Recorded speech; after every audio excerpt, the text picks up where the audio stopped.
Good evening. My name is Kelly Garrow. I'm Director of Communications here at the Toledo Museum of Art, and I'd like to welcome you to our beautiful Peristyle Theater. As you know, Toledo has had a long love affair with all things Egypt. Tonight, as part of our special long-term exhibition, The Egypt Experience, Secrets of the Tomb, we have invited Dr. Bob Brier and Dr. Pat Remler to reveal more of the secrets of ancient Egypt's tombs. Bob Brier will talk about mummification, the resurrection of a lost art, and Pat Remler's topic is myth, mummies, and religion. And I understand they're doing a bit of a tag team tonight. Some of you will remember when Bob Brier last visited Toledo in October 2009 to talk about the secret of the Great Pyramid. More than 600 people turned out that evening into our great gallery, which is why we moved to the Peristyle this evening. It was a little crowded that night. We are excited to welcome back Dr. Brier to discuss his research into the lost secrets of mummification and how he became the first person in 2,000 years to mummify a human cadaver using the techniques of the ancient Egyptians.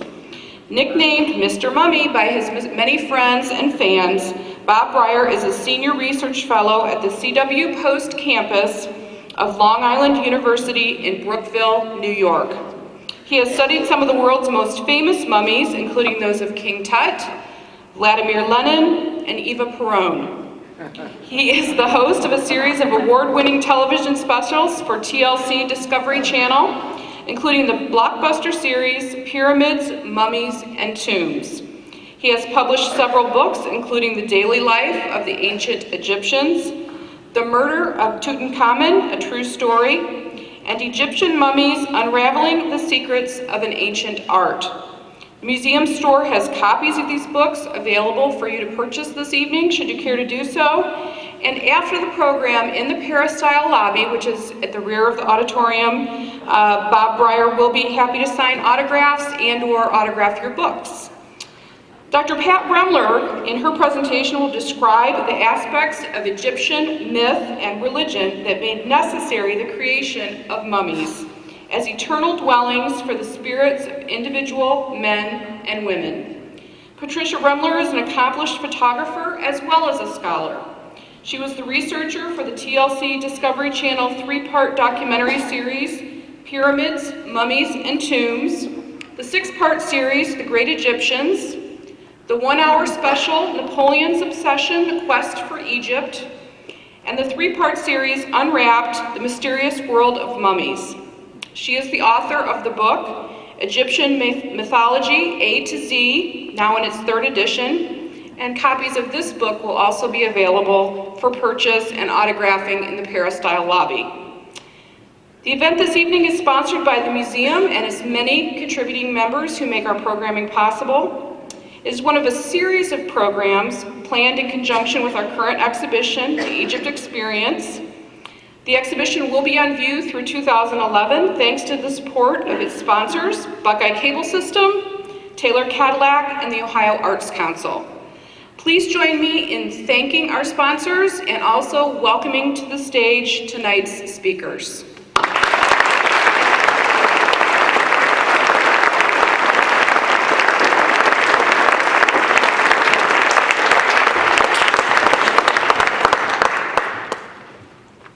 Good evening.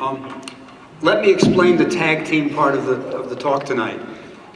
What I'll do is I will talk for about maybe 10 minutes in the beginning about ancient Egyptian mummification in a general way, just to give you background. And then Pat will talk about the mythology associated with it. And at the end, I'll talk about the mummification project where I mummified a human cadaver. So it's really a kind of sandwich. You'll see. It'll work. I think it'll work. Now, almost everything we know about ancient Egypt relates to their belief in life after death.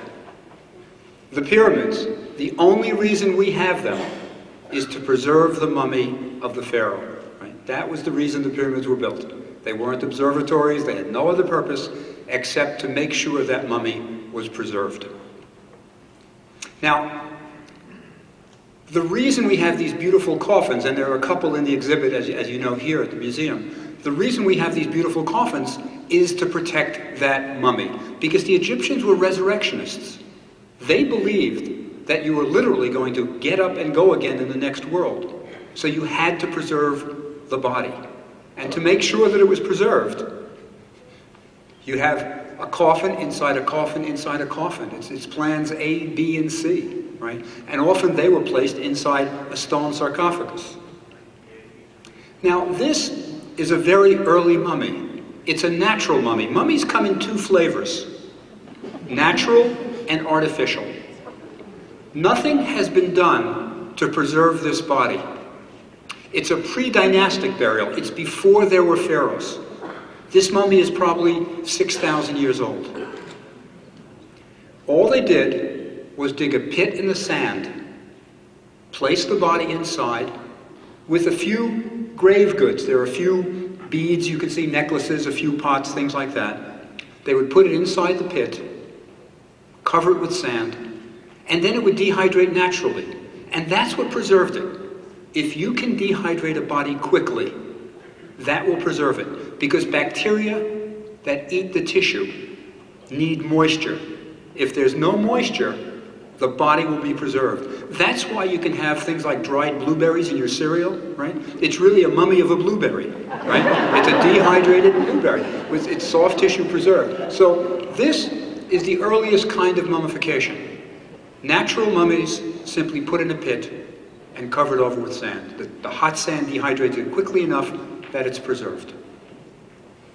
Now, this changed when we get into the dynastic period, when we start to get pharaohs.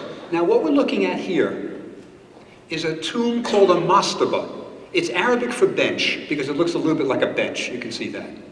And in the diagram on your right, you'll see that the burial is underground, right? It's not in that superstructure, no.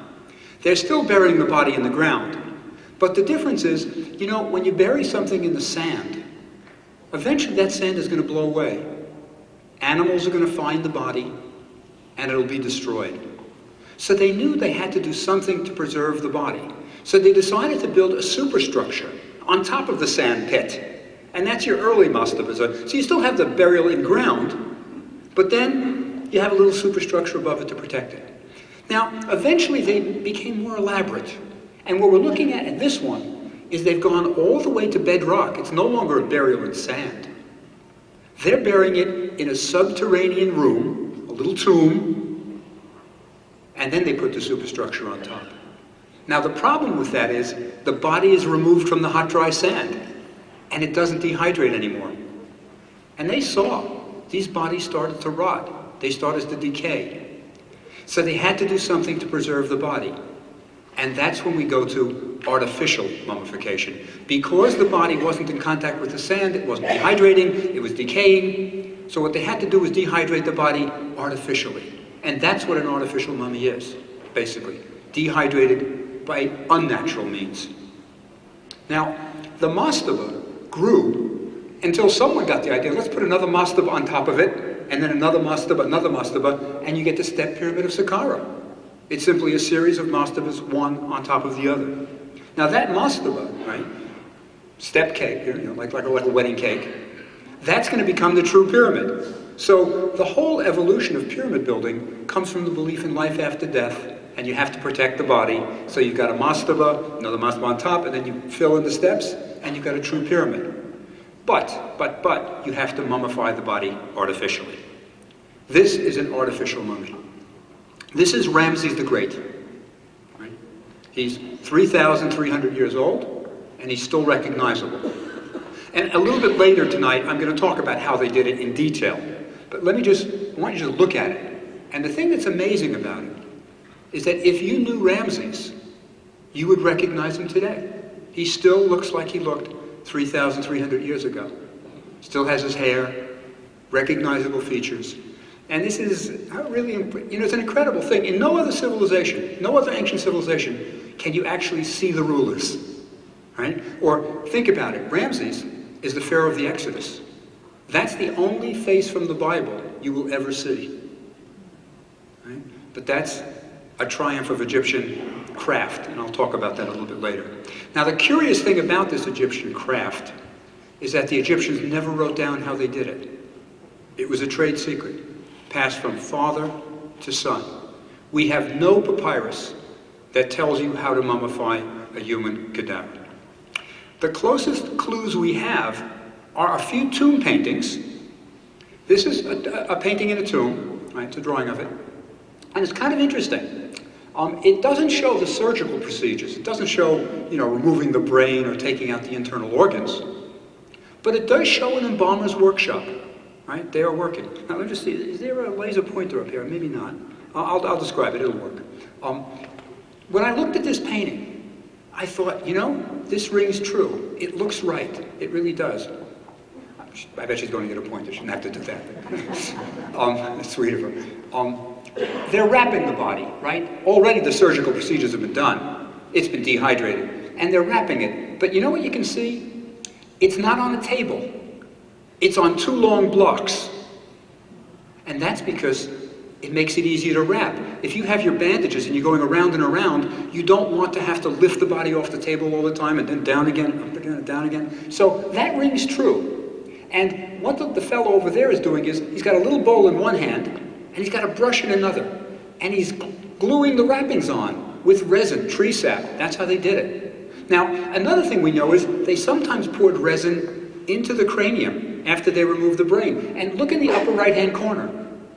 That's an instrument that was used for doing that. It's a ceramic bowl with like two ceramic soda straws coming out. That's what's at the bottom of that bowl. And you put it in the nose, right? You put the two little soda straws in the nose, you fill the bowl with resin, and you pour it into the cranium, and it cauterizes the area. So things like this give us clues of how they did it, but they don't answer everything about it. Now let me give you a picture of what mummification must have looked like. Now, in that very nice introduction, it was mentioned that we were involved in several TV series. In one of them, about mummification, we wanted to show what a mummification really looked like. So this is at my university, and this is the theater, the kids in the theater department, and we recreated what a mummification must have looked like. Now first, if you look in the background, you'll see it's a tent. Mummification was done out of doors. Out of doors and high on a hill. Because you wanted the breezes to come and take the smells away. You're dealing with an unembalmed cadaver.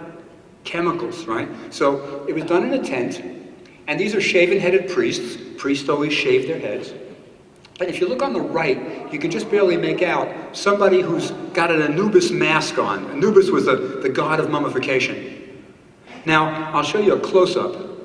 There. And there's Anubis, the jackal-headed god. Now, jackals were associated with mummification because they have a very special digestive system.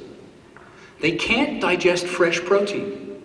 That's why they prowl looking for dead meat, decaying meat, because it's pre-digested. So they prowled cemeteries, and naturally the Egyptians said, Sokar, the god of the mummies, is a jackal. So we had one student in a jackal's mask. The reason he got to wear the mask is he wouldn't shave his head for the scene. He wanted to keep his hair, so we put the mask on him, right?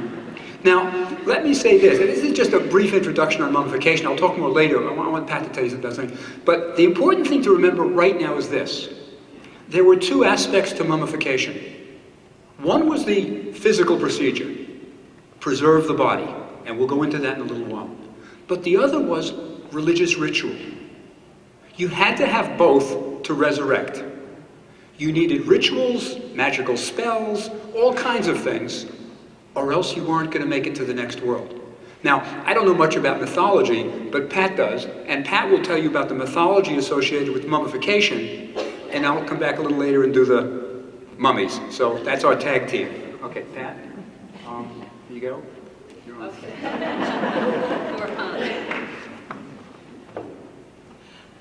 Well, as Bob said, along with the mummification ritual, there was a very involved and elaborate series of religious rituals, prayers, incantations that went along with it. And we're looking at the opening of the mouth ceremony. This is one of the most important rituals to be to be performed on the mummy in order for the mummy to resurrect in the next world. And that, of course, is the goal of all of these procedures, is for the mummy to be able to resurrect in the next world. So here we have a priest holding an instrument in front of the mummy's mouth, and he is going to recite, "You are young again, you live again. You are young again, you live again forever." And that spell is going to allow the mummy to resurrect in the next world. But before that can happen, he's got a few other steps to complete. We're looking at images here, a vignette it's called, from the Book of the Dead. And the Book of the Dead was pretty much like a guidebook that was placed in the tomb with the deceased. And this was going to help the deceased get from one... Oh, laser pointer, good. This was going to help the deceased make the very difficult, perilous journey from this world to the next.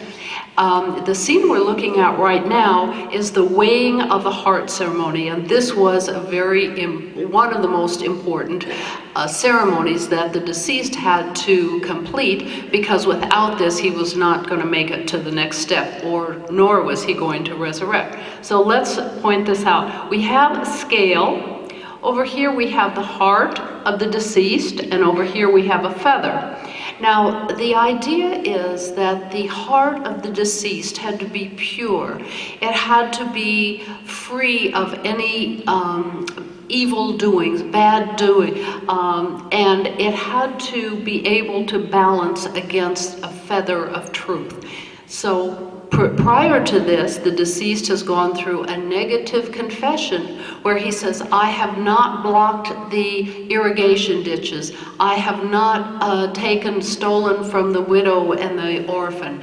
And he lists a long list of things that he has not done to prove that his heart, which is right here, is going to be as light as a feather. Now, should this not be the case, and his heart is heavy with bad deeds, the heart is going to sink down, and we have a composite, very strange-looking beast over here, who is called the devourer. And he is going to snap up the heart, swallow it, and that means the person is going to go out of existence forever. There is no possible way that the deceased can resurrect in the next world. So this vignette is always very clearly illustrated so that everyone knows what will happen. And if you have been to see your exhibit here, the new Egyptian exhibit, you will see an example of this on the papyrus that's on display there. So after the weighing of the heart, which in almost every case the heart proves to be as light as a feather, the next move will be for the deceased to enter the next world, or the netherworld. And here we see him. He is standing behind an offering table where he is presenting offerings to Osiris, the god of the underworld. And his wife is behind him. They're together, dressed in their beautiful party clothes. And they are greeting Osiris because they have just entered the next world, and they will become one with Osiris.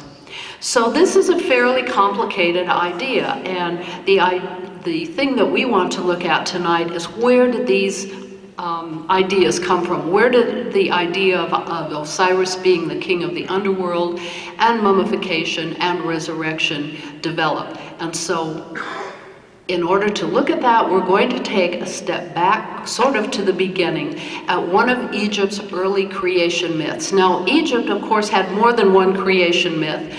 They had more than one god. You may have read or remember that they had over 2,000 gods. And it worked out pretty well for the Egyptians because they included everybody. If there was a foreign god that came in or was introduced into their religion, it was pretty much accepted. Polytheism was a really good thing because they never had to deal with, my god is better than your god. Everybody's god was accepted. So in the beginning here we have Atum at the top, he is the creator god. Now, Atum has self-created himself. In the very beginning, there were only the waters of chaos, so the Egyptian myth tells us, and eventually a mound of earth arose from this water, and it was called the primordial mound. And standing on this mound was Atum, who created himself. He willed himself into existence. He then had two children, Shu, who equals air, and Tefnut, who is the goddess of moisture. Now, he created these two without a partner. Some forms of the myth say he ejaculated them, others say he spat them out on the ground. Now, at this point, we see that one of the very early ideas in Egyptian practice where kings could marry their sisters or their daughters, well, there is a precedent for that here because we have Shu and Tefnut, who are brother and sister, also marry, and they have two children, Geb, who is earth, and his wife Nut, who is the sky goddess. Again, we have brother and sister who are married, husband and wife. Geb and Nut now have four of the gods and goddesses that it will play a very important part in the funerary practices that developed in ancient Egypt. So we have Isis and Osiris, who are brother and sister, and they are married, husband and wife. And we have Nephthys, who is is going to become the companion of Isis, we'll see, and Set. Now, Set is a very interesting character. Let me just go here and show you Isis and Osiris. But Set is an interesting character because his character develops that he is going to be the archetype of evil. He is going to be everything that is evil and bad. And the Egyptians had the understanding, they knew that evil existed, and they knew that you could sometimes overcome it, but you could never completely eliminate it. And so Set was the person who represented this. Now, all of their mythology takes place in what we call primordial time. This is the time before time began, and the gods are in the heavens, and Isis and Osiris that we see here standing in a shrine are sent down to Egypt and to civilize Egypt. At this point during primordial time, Egypt is not civilized. It's a wild country. And Osiris is coming down to teach them agriculture, and Isis is going to teach the people of Egypt spinning and weaving. When Set hears about this, he is very jealous. He does not want his brother to have something more than he has, and he's very, very jealous. And he and his wife Nephthys come down to earth too, but he is not happy. Isis, is left in charge of Egypt when Osiris has been so successfully, has civilized Egypt and taught them agriculture that he goes out to civilize the entire world. And Isis is left behind to rule Egypt and to keep an eye on the evil brother Set because he is continuously causing trouble and mischief.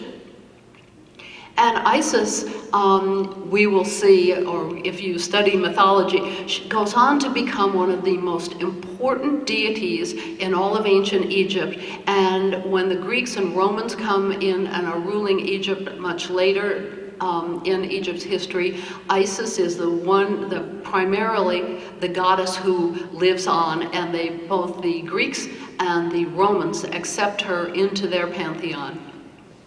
So she has a very long history. So tonight we're seeing the very beginning of Isis, how she sort of got her start, if you will. Now, I'll have to just say a word about the next few illustrations. A few years ago when I was putting this lecture together, I came across a book that was illustrated in around the 1920s, and they have these very fanciful illustrations of the story of Isis and Osiris, and it was billed as Egypt's greatest love story. So I have a few of these in just because I thought they were unusual. Here is Isis, ruling wise wisely in Egypt while her husband is away. Now, eventually Osiris comes back to Egypt, and after a very successful tour of civilizing the world, and Set is very jealous and very angry. So he has a cunning plan. He sends Isis away. He makes sure she's called away on an errand. He then plans an enormous banquet and invites a lot of people. And the prize he's giving out for the banquet is a beautiful inlaid and decorated chest. And he makes the offer that anyone at the banquet who can fit inside this chest can have it. It will be their gift. Now, he has secretly obtained the measurements of Osiris, and he knows it's going to fit him. So as the banquet wears on, they finally ask Osiris here, who's approaching the box, and here is the evil Set. And Set says, come and try. Of course, Osiris climbs into the box, stretches out, and it fits him perfectly. Set immediately clamps the lid on, nails it shut, seals it with lead, and throws the box into the Nile.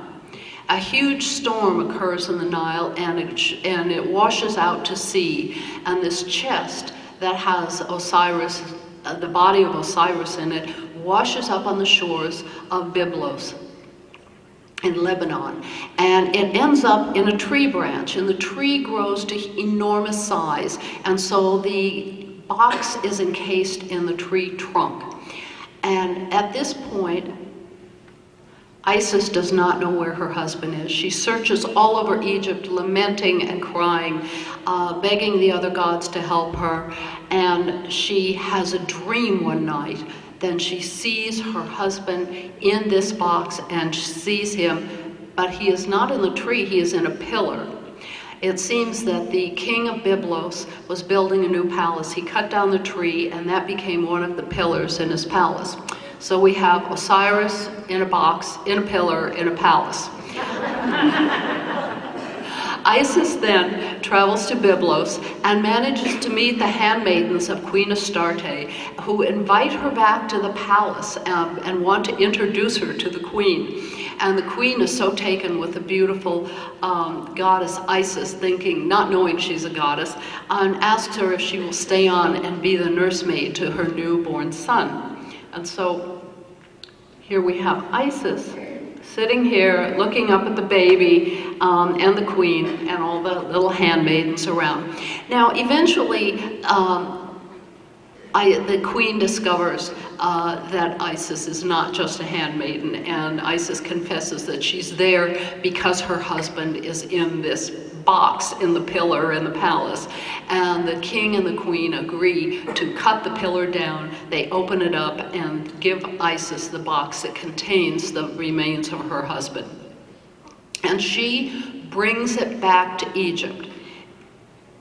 And when she gets to Egypt, she takes the body of her husband and she hides it in the marshes. She's going to bury it. She's not sure exactly what she's going to do with it yet, and she hides it deep in the marshes in Egypt. And this is the papyrus marsh that looks like where she would have hidden the body. Now, the evil Set is out on a hunting trip one day, and he discovers the body of Osiris. And he collects it, and he hacks it into 14 different pieces, and throws them all around, buries them, hides them in different places in Egypt. And Isis and her sister at this point realize what has happened, and here is where Nephthys comes in. She is going to be the ally with Isis, and they search Egypt. They gather all of the 13 of the 14 pieces, because it seems that the phallus was thrown into the Nile and consumed by a fish.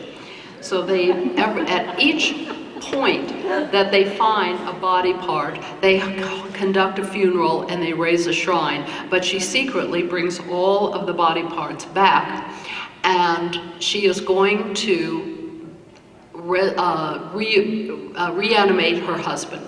And because Isis, among her many titles, is goddess of magic.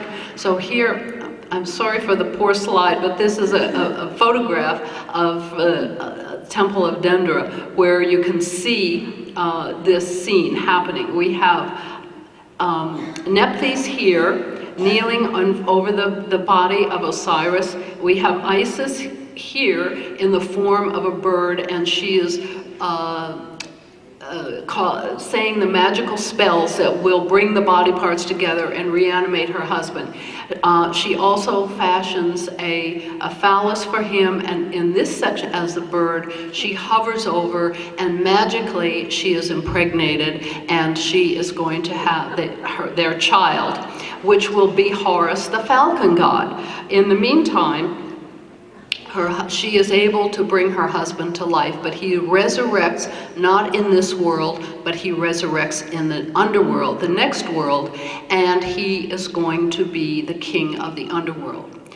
So in this myth, we can see that there are some elements to this which apply directly to the Egyptian religious beliefs. Now, in myths, I should have mentioned, there's always a story embedded in a myth. You're not expected to believe it exactly as it's told, but you're expected to get little nuggets of information from the myth that will explain things to you or help you understand a concept. So here we have, in the Isis and Osiris myth, we have the origin of the anthropoid coffin in the box that Osiris was buried in.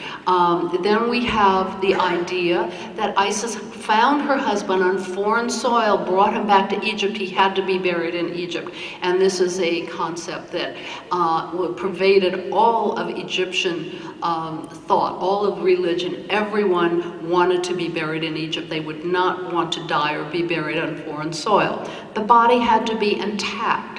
If you were going to resurrect, you couldn't have only part of your body. You couldn't be missing anything. And so later, the embalmers would fashion a foot or hand or whatever the body might be missing, so that you would resurrect intact. And Osiris was going to come alive to resurrect in the next world, but in the same body that he inhabited, his same body he had in this world.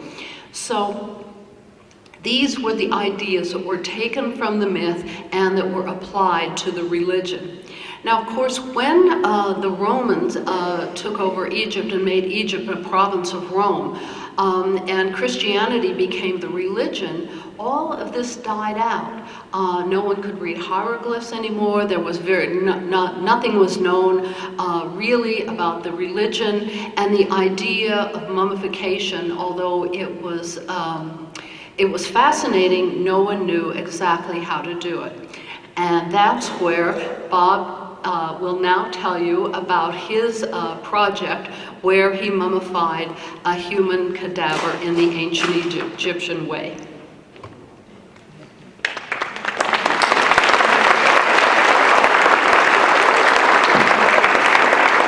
Yeah, as Pat was saying, the knowledge of mummification died out, and it was lost. And my idea about mummifying a human cadaver occurred when I was writing a book about ancient Egyptian mummification. And everybody always said, oh yeah, we know how they did it. They used natron, this salt that they used to dehydrate the body. Every sixth grader could tell you they removed the brain through the nose. And everybody said, well, yeah, we know the basics. But when I was writing this book and trying to imagine a mummification, just kind of doing a mental run-through, I realized that we really didn't know how they did it. For example, if the idea is to dehydrate the body quickly, do you drain the blood? It's a reasonable question, right? Nobody ever even asked that question. Or can you really remove a brain through the nose? How do you do that? Or from studying mummies, we know that the incision that they used to remove the internal organs was only about 2.5 inches long, 3 inches. Can you really get a liver out of an incision that small? Liver is the largest organ inside the body, and it's very large. So there were many, many questions. I mean, how much natron does it take to mummify a human cadaver? So there were loads of questions that people hadn't even asked, let alone answered.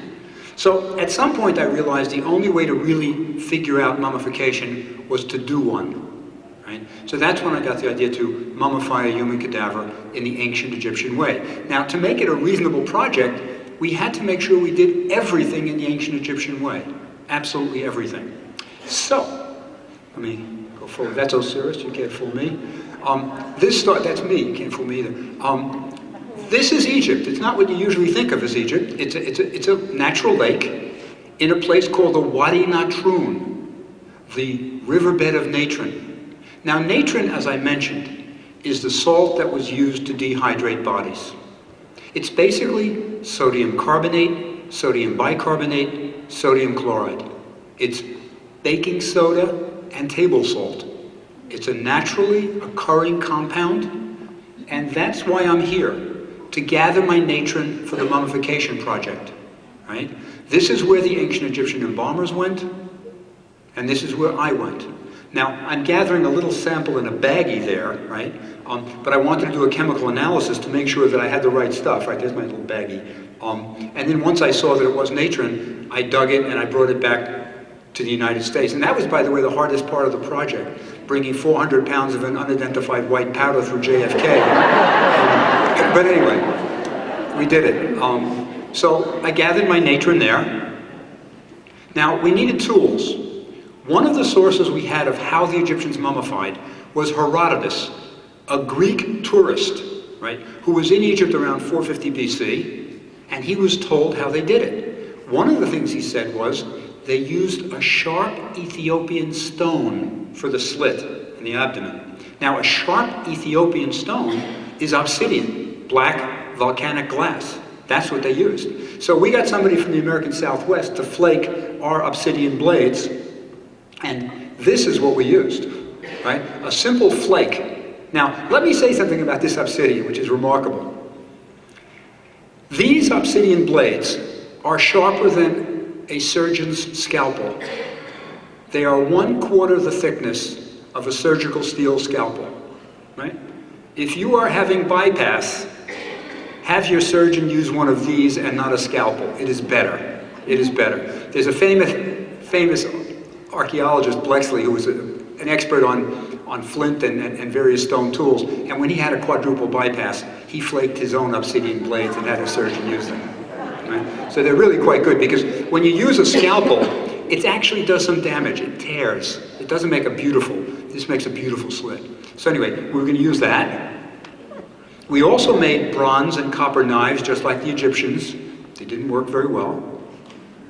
This is the tool that we're going to use to take the brain out through the nose, right? And I'll tell you something about that. It wasn't so easy. This is the instrument we're going to use to go in through the nasal passage, right? We're going to break through a bone called the ethmoid bone, which is on the cribriform plate, go into the cranium, then we'll insert that guy and try to pull out the brain. Don't try this at home, kids. Now, we also made replicas of ancient Egyptian jars, right? I took the ceramic students at Post to the Metropolitan Museum of Art, showed them ancient Egyptian jars, and they made these wonderful, wonderful replicas, and really fabulous. As you can see, this says intestines, this says stomach, right? These are going to be what we put the internal organs in, right? Now, one of the things Herodotus told us was they used palm wine to wipe out the abdominal cavity. After they've taken out the internal organs, they purify it with palm wine. Now, it makes sense. It's alcohol, right? It's going to cleanse the area. The only place we could find palm wine was in Nigeria, right? And that's it, Delta palm wine. I'll show you closer in a second. This is the jar we poured it in. Now, written on the jar is the ancient Egyptian word for wine, right? Now, the Egyptians liked onomatopoeia, right? They loved words that sounded like what they are. The word for cat was miah, right? The word for donkey was e'ah, right? And the word for wine was erp. And that's what that says, erp, right? The reed leaf is the I, the mouth is the R, and the little rectangle is a P, erp, right? That's the word for wine. Right? So one thing about this, by the way, we thought it was a good omen. It had a little pyramid on the bottle, even though it came from Nigeria. That was good. You can't read this here, but what it says is, it says, shake well for full nutritional value. Right? It had pieces floating in it. Right? Anyway, we also needed spices, the same spices that the Egyptians used, frankincense and myrrh. Frankincense is on your left, myrrh is on your right, the darker brown is the myrrh. We got it from the same places the Egyptians got it from, right? From near Saudi Arabia, Sudan. So we had our frankincense and myrrh. And these were important, not just ritually, but they also took away some of the smells. They masked some of the smells, right? So we were going to do it everything the Egyptian way. We had magical bandages made, right? My students who were good in hieroglyphs. One of the hard things, by the way, surprisingly, some of the women will know this probably, was getting linen. Pure, untreated white linen is not easy to get. The Egyptians didn't have cotton, right? They only had linen, which comes from the flax plant. And linen, as you know, is made in Ireland. That was the only place we could find untreated white linen. Most of the linen you get here is treated. So we got pure white linen, and we had magical spells, copied the magical spells, put on our bandages, so we're going to do that. And, you know, it was interesting. As our project, I'm just checking the time, we're okay. As our project was proceeding, people sensed that this was going to be history. For the first time in 2,000 years, a human mummification was going to be performed. And many people wanted to participate. They wanted part of the action. It was really very nice. And, for example, we had to create jobs for people so they could participate. So we never thought we would do a lot of the ritual, right? We were doing the mechanical part, the surgical part. But for example, in my university, the students created Ushakti statues. These statues on top, those are little servant statues that were going to come to life in the next world and serve the deceased, right? So we had students make 365 of them, just like the Egyptians, one for each day of the year, right? And these jars here, right there, those 4 blue jars, are called canopic jars. Those are the jars in which the internal organs were placed. And the 4 gods who guard the internal organs, that's the heads on the jars right there, those are the 4 sons of Horus, right? You have Mesti, a human-headed one, Duamatef, a jackal-headed one, right? Kensenebef, the falcon, right? And right there, Duamatef, the jackal, wait, I'm missing one. Mesti, Kensenebef, who am I missing, right? Happy, the cenocephalic ape, the dog-headed ape. So these are going to protect the internal organs. So we're going to put the stomach, the liver, the intestines inside these jars. So they made replicas for us. Now, I'm going to be dispelling a few myths about ancient Egyptian mummification and how great the Egyptians were. First, let me say this. It is often said in the books that the Egyptians were very skilled at anatomy because they did mummification and they had so much experience with the human body. That is not true. They didn't know anatomy. Why are there only 4 canopic jars? You have more than 4 internal organs, right? They didn't know about some of the organs. Because when they were doing a mummification, they're working through an incision 3.5 inches, maybe 2. You know, you stick in your hand, you pull it out, you don't quite see what's going on there. And you know, for example, you have more than 4 internal organs. And in ancient Egyptian language, for example, there is no word for gallbladder, right? There's no word for gallbladder. And as a matter of fact, the way I learned this, I mean, just in terms of that they didn't know anatomy, is when I was doing this mummification, and I was doing it with a colleague, Ron Wade, I'll tell you about him in a minute, I'll show you when we're doing the mummification. I'm pulling out the internal organs, right? I'm like this, you know, getting them out. And after about a half hour of this, I said to Ron, Ron, where was the gallbladder?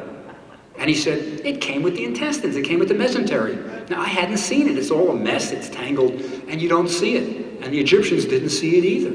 You don't learn anatomy by reaching in the dark and pulling out organs. So they didn't know as much anatomy as people think. But anyway, we are going to do a mummification. Now, we also needed an embalmer's board, a wooden board on which the body would rest while it's being dehydrated. We built one that's an exact replica of the only one ever found in a tomb. An embalmer board was actually found. And there were a couple of puzzles. Nobody really knew about this embalmer's board. Why was it so wide? It was very wide. Why do you need a wide board, almost 5 feet wide? to put a body on. Wood was very valuable in ancient Egypt. They wouldn't waste it. And why, going across the board, are these railroad tie-like boards? Very big, they look like railroad ties. Why are they there? Well, we figured it out. I'll show you. Now, these are our tools. We're about to do the mummification. We've got our obsidian blades over here, right? Other instruments here. These camera people are National Geographic. They did a documentary about it. And I was a little worried about them because I asked them, have you ever been in an operating room? Have you ever seen surgical procedures? And it's interesting. The cameraman, John Hazard, said to me, no, but we're going to be okay because if you look through a lens, it makes it a little more distant. And it was right. They were fine. He said it's fine, and he was. The only thing I will tell you is we removed the brain. I removed the brain, and then took out the internal organs. And I said, well, it's time for lunch. And they all kind of looked at me, And we all went to this really terrific. We did it at the University of Maryland Medical School, and we went to this terrific crab place next door. They all ordered salad. Yeah, it's true. But anyway, we're about to do it. Now, we're about to remove the brain. And this is one of the things that we learned that just didn't work the way people said it did. The body is draped, there's the nose, you can see it, and I've got this long harpoon-like thing that I'm going to tap through the cribriform plate, past the ethmoid bone, and then I'm going to take that long hook, put it in, and try to pull the brain out, right? It does not work. Everybody said it'll work, you just keep repeating it, you pull a little bit of the brain out, you clean it, you pull a little brain out, and just keep repeating until you get the brain out. We tried it. It does not work. You cannot get a human brain out that way, no. What we did learn, and I'm quite sure the Egyptians did it this way, is once you get into the cranium with that long coat hanger-like instrument, you use it like a kitchen whisk and you rotate it. And you macerate the brain, you break it down, you liquefy it. Then what you do is you invert the cadaver and the brain runs out. That's how they did it.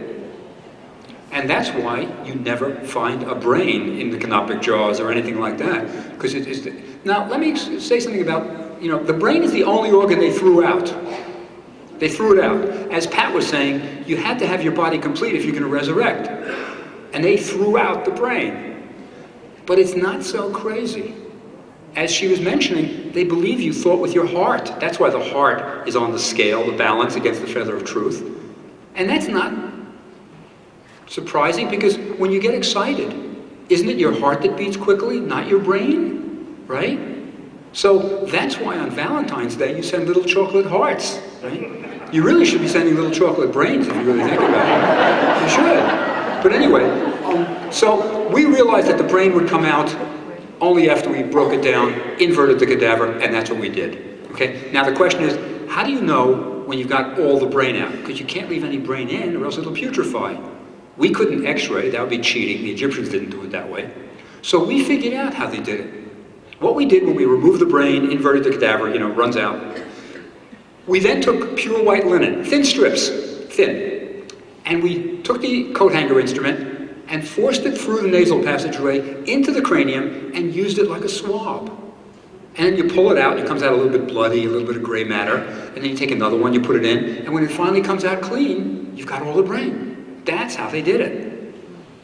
And we're going in now with the coat hanger thing, we're going to macerate it. And then eventually, see, that's the linen strip that's coming out with blood on it, a little bit of gray matter, but, it's eventually going to come out clean. Now, that's Ron Wade, who was terrific to work with. Ron is the director of the State Anatomy Board for Maryland. And Ron was invaluable for many, many reasons, right? The two of us are doing the surgical procedures.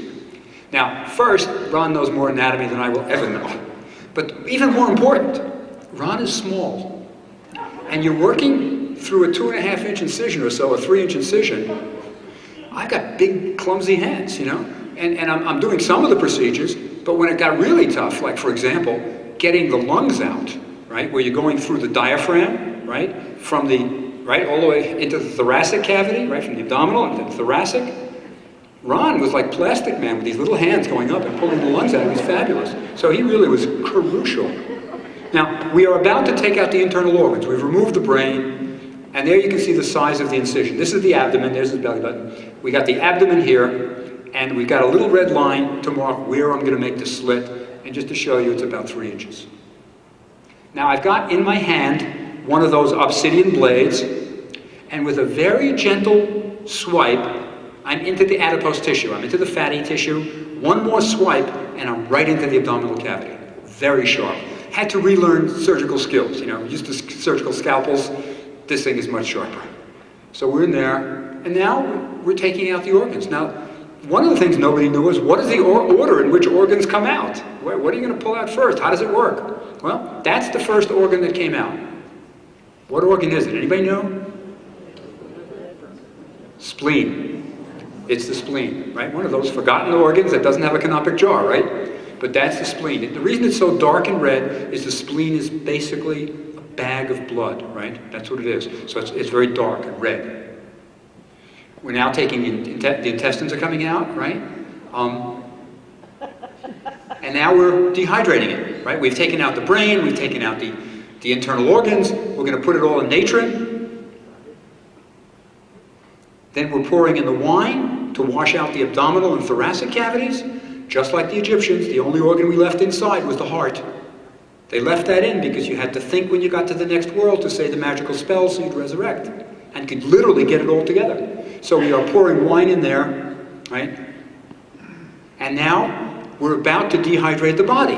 Now how are we going to do this? Well, first, these are little packets of natron. We took a little bit of linen, tied it up, made like a little sachet, and we are going to pack the body with natron packets. We are going in through the little incision, all the way up to the thoracic, packing it with 23 of these packets, all the way down to the abdominal cavity. So the body is going to dehydrate from the inside and from the outside. That's our mummification board. We're about to put the mummy, the body, the future mummy, the mummy on the board. Now this is when we learned why it's so wide and why do you have these railroad ties. First, the railroad ties. When you die, the only thing that affects where your blood goes is gravity. The heart has stopped pumping. So, if a body were, as in a murder mystery, placed in a closet standing up, all the blood would go to the legs, because gravity is pulling it down. If a body is lying on its back, all the blood will go to the bottom of the body, to the, larger muscle groups like the gluteus maxima, your butt, right? Maybe your quadriceps, right? So what you want is all your natron underneath the body. It's going to be lying down. So you want lots of natron underneath that'll absorb the body fluids and the blood. So the railroad ties keep the natron in place. It keeps lots of natron in place under the body. Yeah. Now, we constructed a tent. We called it the embalmer's tent. And we kept the temperature and humidity constant. It was 103 degrees with about 20% humidity, like a tomb in the Valley of the Kings, right? And we are pouring the natron over the cadaver on which we have performed the surgical procedures. You can see, by the way, that the natron mounds. You have to mound it. And that's why the board was so wide. Because it's like when you bury somebody in the sand on the beach. You need a wide thing to cover an entire body. So it had to be 5 feet wide to cover a body. So we are now pouring the natron. There's the foot, right, of our cadaver. And we are going to leave it for 35 days, just like the Egyptians. We closed the door to our tent, walked away, and didn't come back for 35 days. Now, we weren't sure if it would work. We really didn't know. Nobody had done this in 2,000 years. But we thought we were pretty good. We didn't peek. We didn't go back. But nobody had done this in 2,000 years, and we thought we could have a rotting cadaver. This is an unembalmed corpse. But we knew we were okay after about a week. It didn't smell. And a body will really smell. Putrefaction is not good. So we thought we were okay. But after 35 days, we went back, we opened it up, and there's our mummy, right? That's what he looked like. Now, I'll show you a little closer. But one of the things we wondered, why does a mummy look like it does? Is it because of 3,000 years? Or is it because of the mummification project? Did a mummy look like a mummy after 35 days in the natron? The answer is yes. After 35 days, our mummy looked like an Egyptian mummy. Now, there he is emerging from the natron. That's the head, there's his nose right there. Kind of nice, he looks a little bit like Ramses the Great.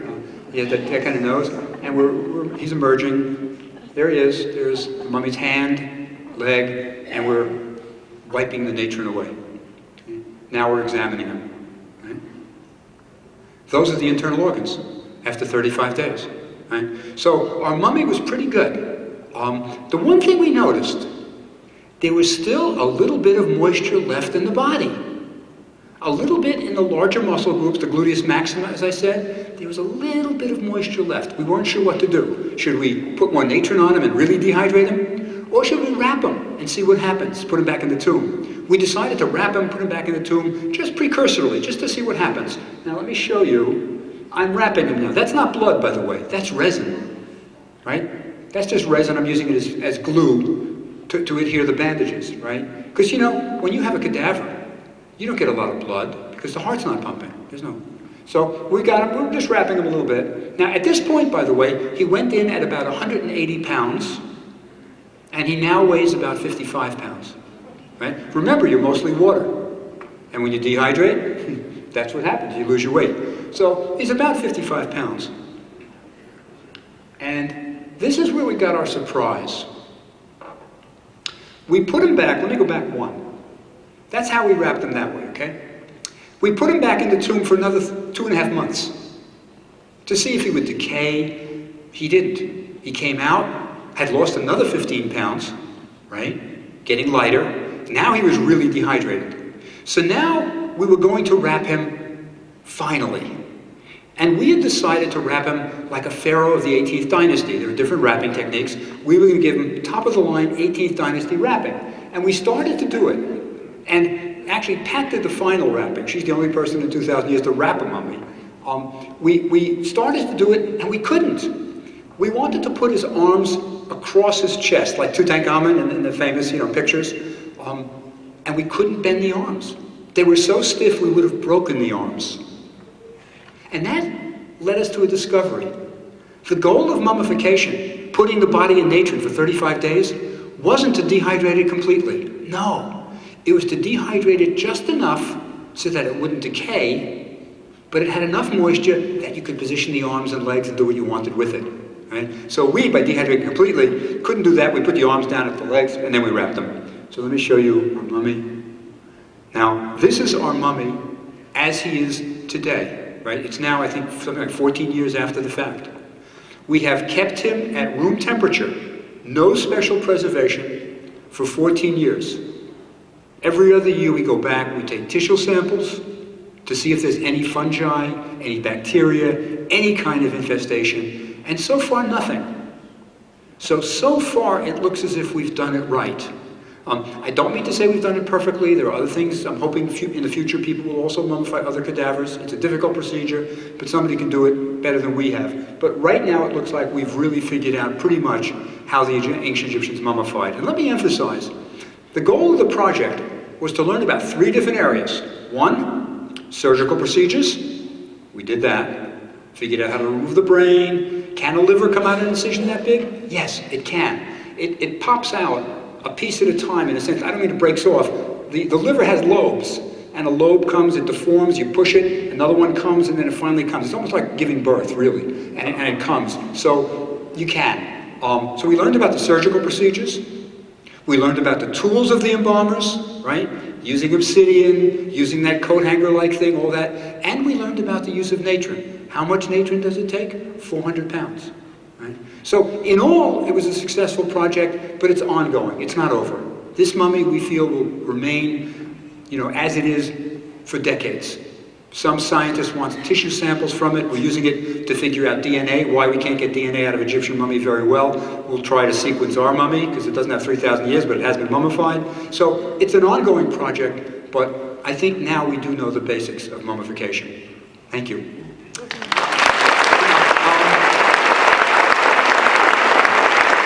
I think we have time for questions, so we have time for a few questions. Does anybody have a question? I see a hand up. Yes, sir. How did you handle the legalities, A, obtaining the body, and B, Doing what you did to the body. Okay, question was, how did I work out the legalities of obtaining the body and doing what I did to the body? Okay? The answer is simple. Anytime you use a human cadaver for research, there's always usually a state ethics board that has to determine, is this fair and good use of a cadaver? Cadavers are precious things. So you have to present your scientific protocol, what your project's going to be, and then they have to see if it's worthwhile giving a cadaver to this. So we went through the usual channels of any medical research, and we got permission. So that was it. I should say, by the way, you know, I'm giving you the short version of this. There are other goals we had. For example, in medical science, as you know, most human tissues that's preserved are frozen. Freezing does tremendous damage to tissues. Tremendous. Cells, the water expands, the cellular walls burst. You know, it looks good on macro level, but on micro level, very often it's pretty bad. So you can't really freeze tissue for certain reasons. We were thinking maybe dehydrating it might be better in some circumstances. So we're doing basic research also. So we had no problem. It was a unanimous decision to yes, let's do this. Other questions? Yep. You said the Romans had not remembered or lost the techniques. But I didn't, she did. But there are Roman mummies that they're digging Yes. out. What's Yes. the difference in Uh-huh. preservation? Okay. Yeah, good question. She's asking about, Pat said that the Romans had forgotten how to mummify, but there are Roman mummies. What's the difference, right? The answer is this. The Romans had really fancy wrappings. We have a Roman mummy in the gallery here. You know, and it's the one with the crisscross wrappings, really neat. They usually did really fancy wrappings and very shoddy mummification. So for example, often they would not take out the internal organs. They would leave the brain in. They would do things like that. So by the time of the Romans, they really didn't have the techniques that they had, say, 1,000 years earlier. So Roman mummification is really pretty bad. That's why Roman mummies are usually in bad condition. Yeah. Yeah. Okay, go ahead. Yes, please. Yeah. The lungs, you must have had a hard time getting them out, right? Ron Wade did, yeah. Yes, it is hard. You know, going up there with an obsidian knife, going through the diaphragm, and you don't want to cut the heart out, right? You got to leave the aorta intact. You got to leave, right? So it is tricky, but we did it. We did it. No, you know, it was interesting to see just how hard some of this is. Let me say this about this. You know, you ask about how hard is it getting the lungs out. I'll tell you about the kidneys. They're more interesting. In about half the mummies I've examined, half the ancient Egyptian mummies I've examined, the kidneys are still in place. The other half, they took them out. Why? Right? The answer is your kidneys are in your back, behind the peritoneum, behind a thick membrane. And very often, if you're going in with your hand, you feel this nice smooth thing, yeah, we got it all. They didn't know the kidneys were there. Some of them didn't know the kidneys were there even. So, you know, it is a hard procedure, and you got to know what you're doing. We knew more anatomy than they did, so we knew to go for the kidneys, go through the peritoneum and get the kidneys. Half the time, kidneys are there. Yes? Is the mummy facing up, laying on its back the whole time during the procedure? Yes, except for when we remove the brain, we invert it. Yeah. Yeah, that's how we did it. Nothing, go ahead. Sure, go ahead. Presumably they had to pause to sort of figure out what you were doing, but the Egyptians were doing it routinely. How does your time to get through that? Okay. Yeah, good question. He's asking about, you know, we're sort of figuring it out as we go along. Presumably we had to pause, figure things out. You know, how do we do this? Is that correct? Yeah. The answer is this. We did a little bit of preparation before. For example, when you give a cadaver to medical school, everybody always has the image of gross anatomy class, where the cadaver is in a class and students are learning the relative position of internal organs by opening a big abdominal flap, and that's how you learn your anatomy, right? That's how we all did it. It's not the only thing that happens when you give your body to science. For example, surgeons have to work out various procedures before they do them on live patients.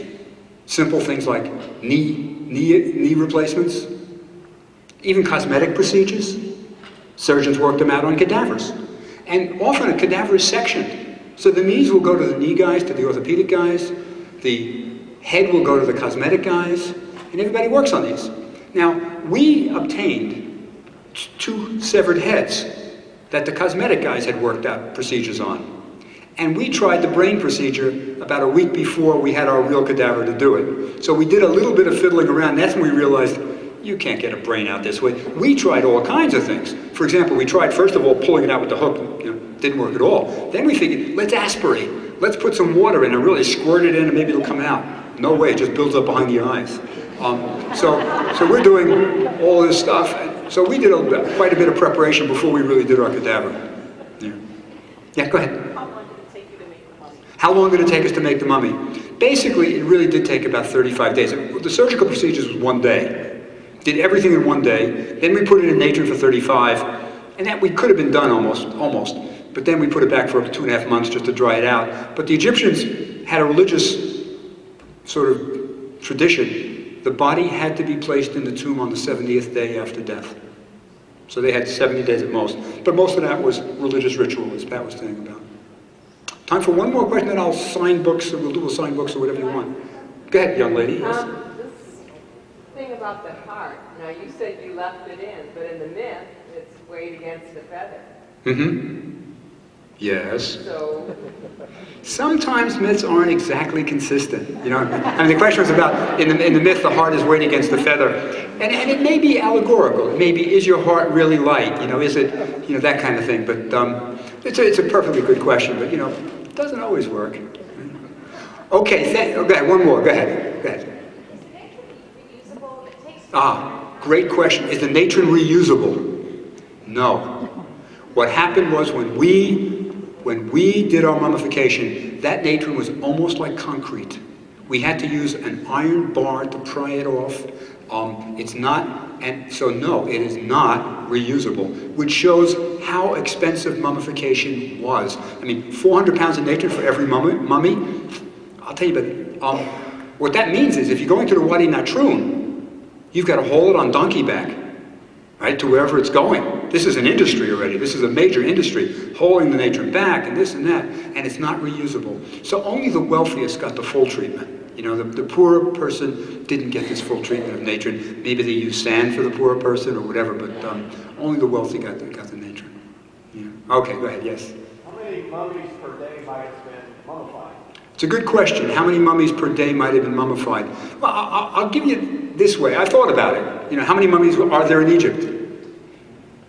The population of Egypt at its peak, right, say in the time of Tutankhamun, was about 1 million. About 1 million, right? Now, how many of those are mummified as top of the line?